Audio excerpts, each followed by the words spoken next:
For most of her life, Ashley Myers has been consumed by the thought of justice for her mom, Billie Letterman.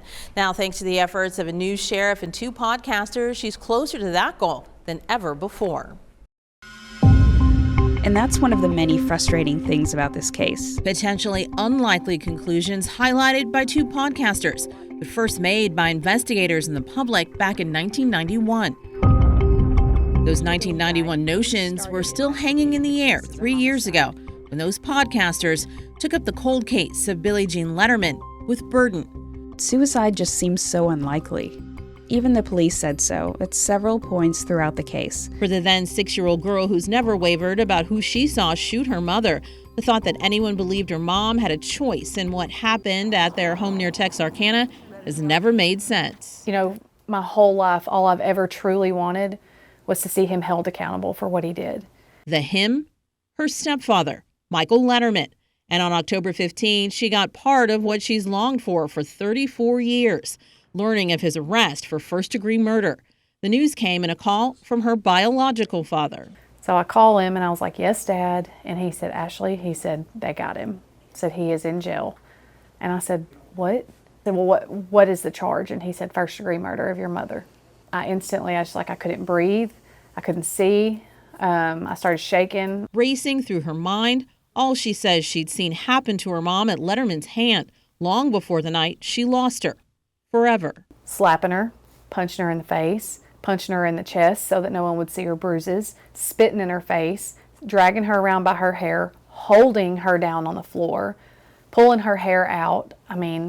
Causing her to have a broken jaw where her teeth had to be wired together. Serving Miller County for most of his career, Wayne Easley became sheriff right around the time Stephanie Harris and Karen Stewart released the first episodes of Burden.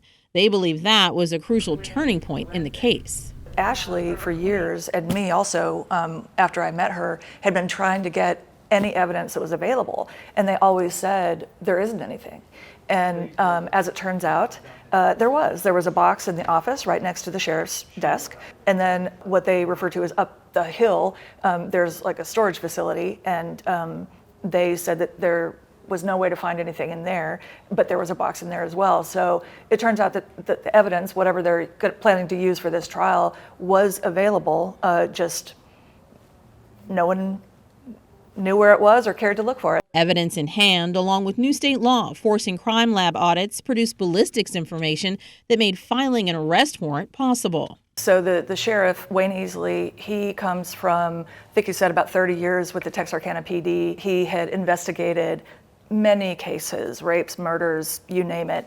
And so I think he came in with a kind of a fresh attitude. For anyone to legally move forward with the case against Letterman, it would require a fresh attitude about the long-held investigative theory that Billie Jean somehow shot herself in the middle of one of the many fights family members say Michael started with her over the years, the kind of fights other ex-partners told podcasters he had with them. There was a struggle over a gun, which allegedly he introduced to the situation, and he will say that she was threatening to kill herself and that he went for the gun and it went off. Ashley says, and the medical examiner says, she was shot from between 6 and 9 inches away from her head in the back. And so that would be a very hard thing to do. Yourself. That's right. Soon, it may finally be up to 12 jurors to decide where the truth lies with that and the rest of a long list of irregularities born the night Billie Jean died. Michael Letterman has always maintained his innocence. Despite waiting for so long for someone to pay for taking her mother, Ashley says, I would be totally okay with the plea deal. If he thinks that I'm the reason he's being put away, that's what scares me. Even that fear, less than never having any kind of legal reckoning for her mother.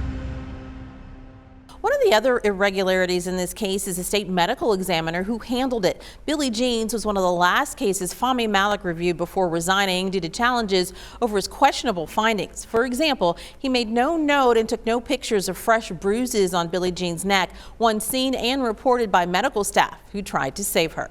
Back to you.